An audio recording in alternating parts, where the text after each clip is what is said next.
Hello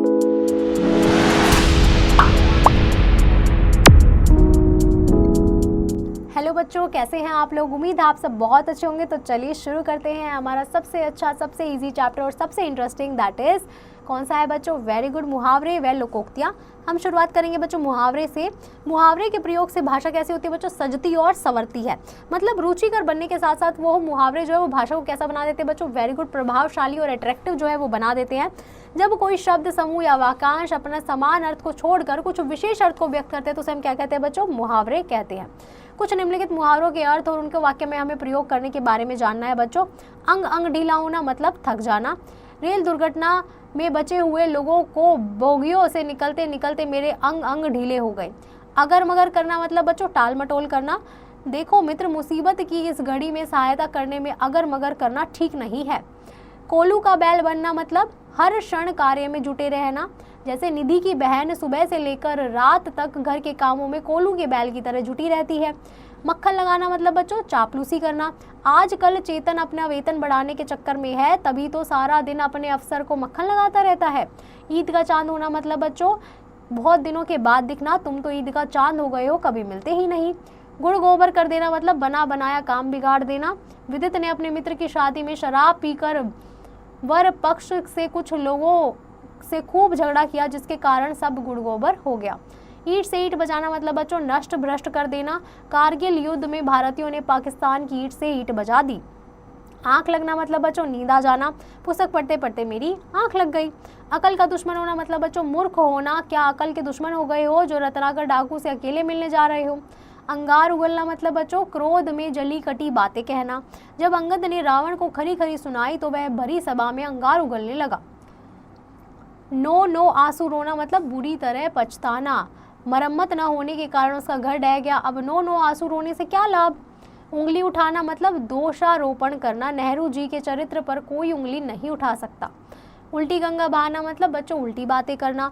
चारों चोर से माफी मांगना तो उल्टी गंगा बहाने के समान है। दाल में काला होना मतलब कुछ न कुछ गड़बड़ होना। घर के आसपास बहुत भीड़ है, लगता है दाल में कुछ काला है।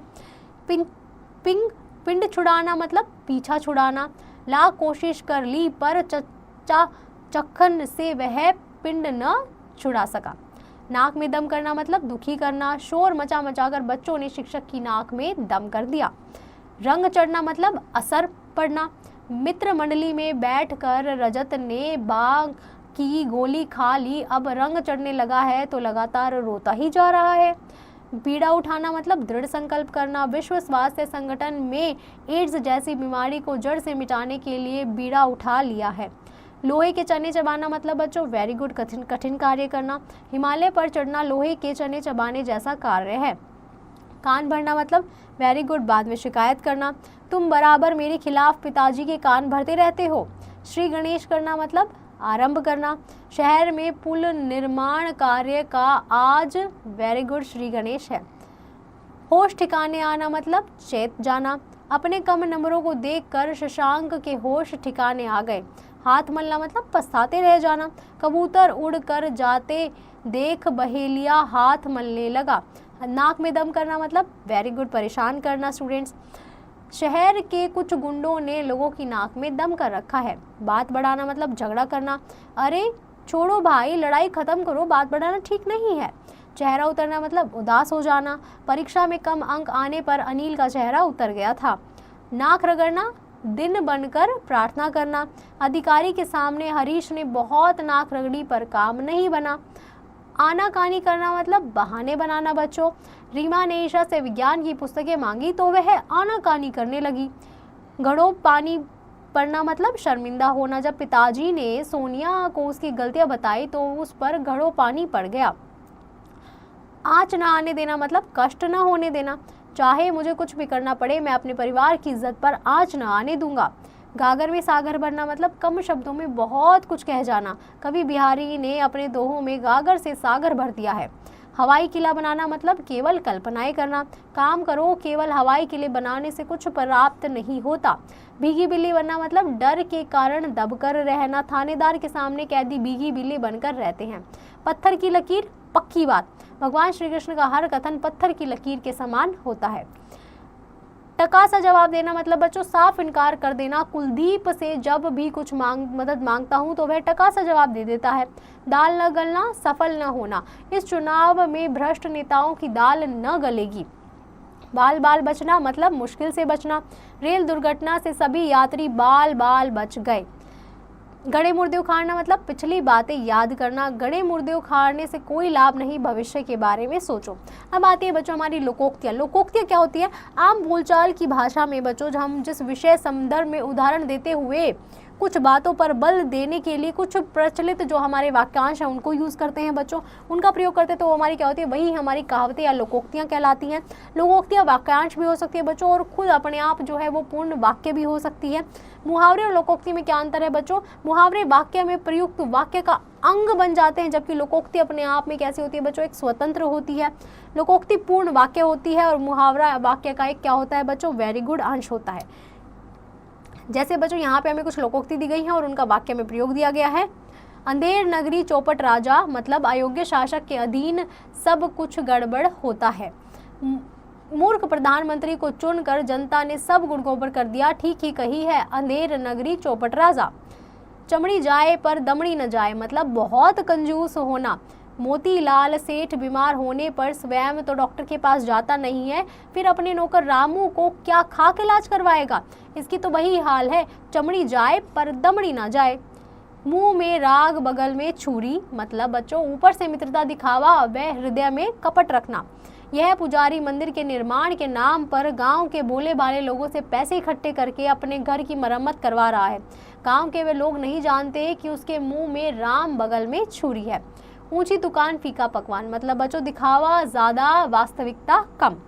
शहर की सबसे मशहूर दुकान से कमीज का कपड़ा खरीदा किंतु वह पहनने लायक नहीं निकला, इससे कहते हैं ऊंची दुकान फीका पकवान। एक मछली सारे तालाब को गंदा कर देती है। एक बुरा व्यक्ति सारे समाज को जो है बच्चों गंदा कर देता है। जब ये एक उद्दंडी बालक मेरी कक्षा में आया है तब से कक्षा के अन्य छात्र भी इसे देखकर शरारतें करने लगे हैं। किसी ने सच ही कहा है, एक मछली सारे तालाब को गंदा कर देती है। आंख का अंधा नान नयन सुख मतलब गुरु के विरुद्ध नाम होना। शेर सिंह का नाम तो अच्छा है पर शाम होते ही वह दरवाजा खोलने से भी डरता है, इसी को कहते हैं आंख का अंधा नाम नयन सुख। दूध का दूध, पानी का पानी मतलब उचित न्याय करना। न्यायाधीश ने अपराधियों की सजा सुनाकर और निर्दोष व्यक्तियों को सम्मान के साथ बरी करके दूध का दूध, पानी का पानी कर दिया। घर का भेदी लंका ढाए। आपसी फूट विनाश का कारण जो है वो बन जाती है बच्चों। जैसे लंका और लंकापति रावण का विनाश राम के साथ विभीषण के आने पर सुगमता से हो गया, इसे कहते हैं घर का भेदी लंका ढाए। चैन की बंसी बजाना मतलब बच्चों सुखपूर्वक रहना। जब से दिनेश की सरकारी नौकरी लगी है तब से वह चैन की बंसी बजा रहा है। मन के हारे हार, मन के जीते जीत मतलब मन की स्थिति पर ही बच्चों सब कुछ निर्भर करता है। परीक्षा में असफल होने पर पिता ने कहा साहस मत छोड़ो और अधिक मेहनत करो, क्योंकि मन के हारे हार है और मन के जीते जीत। सहज पके सो मीठा होए। अधिक कार्य हो गया, थोड़ा कार्य शेष रह गया मतलब सभी पर्चे निकल गए हैं और संस्कृत का देना शेष है। मित्र अभी तो हाथी निकल गया, दुम रह गई वाली बात है। अब क्या है बच्चों? अगला है हमारा हाथ नाच न जाने आंगन टेढ़ा। कार्य का ज्ञान न होने का बहाना बनाना। जैसे प्रीति से जब लोगों ने गाना गाने को कहा तो वह कहने लगी आज मेरी तबीयत ठीक नहीं है, गला जरा खराब है। मैंने मन में सोचा कि यह तो वही है नाच न जाने आंगन टेढ़ा। न नो मन तेल होगा, न राधा नाचेगी। ऐसी शर्त रखूंगा जो पूरी ही ना हो सके। चारू ने सूरज को चमकते देखकर कहा कि अगर आज वर्षा हो जाए तो मैं गाना सुनाऊंगी। इसी पर सभी कहने लगे छोड़ो इसे, न नो मन तेल होगा, न राधा नाचेगी।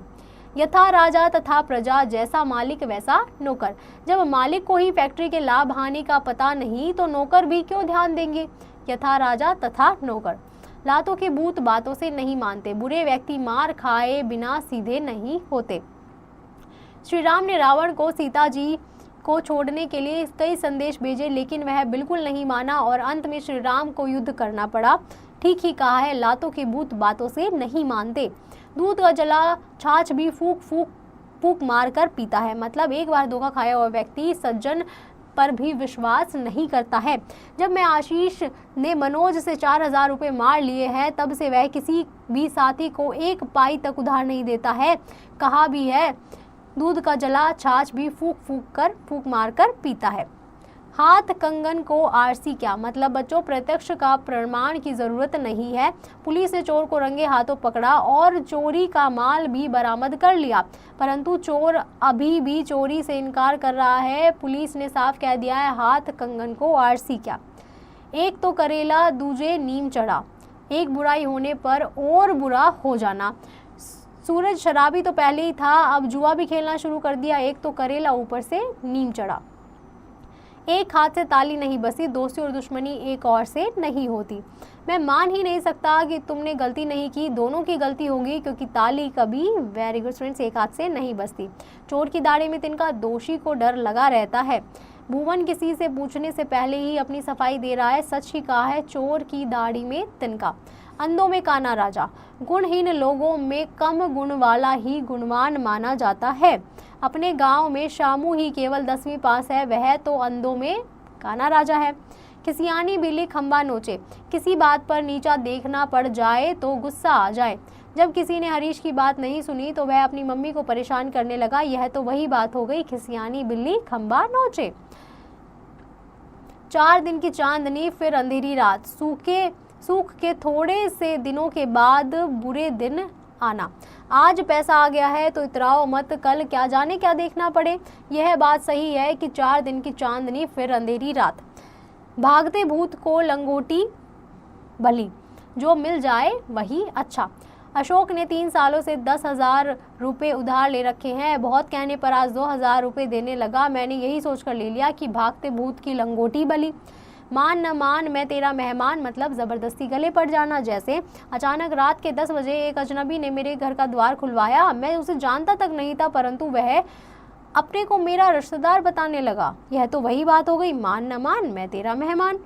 परहित सरसी धर्म नहीं भाई, दूसरों का भला करने से बड़ा कोई धर्म नहीं है। मनुष्य को दूसरों की सहायता करनी चाहिए क्योंकि परहित सरसी धर्म नहीं भाई। जितने मुंह उतनी बातें, सबके विचार अलग अलग, हर कोई अपने कहे जा रहा था। मैं किसकी बात मानता, जितने मुंह उतनी बातें। जल में रहकर मगर से बैर, किसी से आश्रय में रहकर उसी से बैर करना। मोहल्ले में रहना है तो नेताजी की सुननी पड़ेगी, जल में रहकर मगर से बैर तो नहीं किया जा सकता। हमने क्या सीखा बच्चों को देख लेते हैं। जो वाक्यांश अपने सामान्य अर्थ न देकर एक विशेष अर्थ प्रकट करते हैं उन्हें वेरी गुड स्टूडेंट्स मुहावरे कहलाते हैं। लोक में प्रचलित ऐसी उक्ति जिसमें अनुभव की बात संक्षेप में कही जाए वह क्या कहलाती है, वेरी गुड स्टूडेंट्स लोकोक्ति कहलाती है। लोकोक्ति को वेरी गुड स्टूडेंट्स कहावतें भी कहा जाते हैं। उम्मीद है आपको यह पाठ बहुत अच्छे से समझ आया होगा। अब आप घर पर इसका बहुत अच्छे से अभ्यास कीजिए और इन लोकोक्तियों को याद करना, मुहावरों को याद करना बिल्कुल मत भूलिए।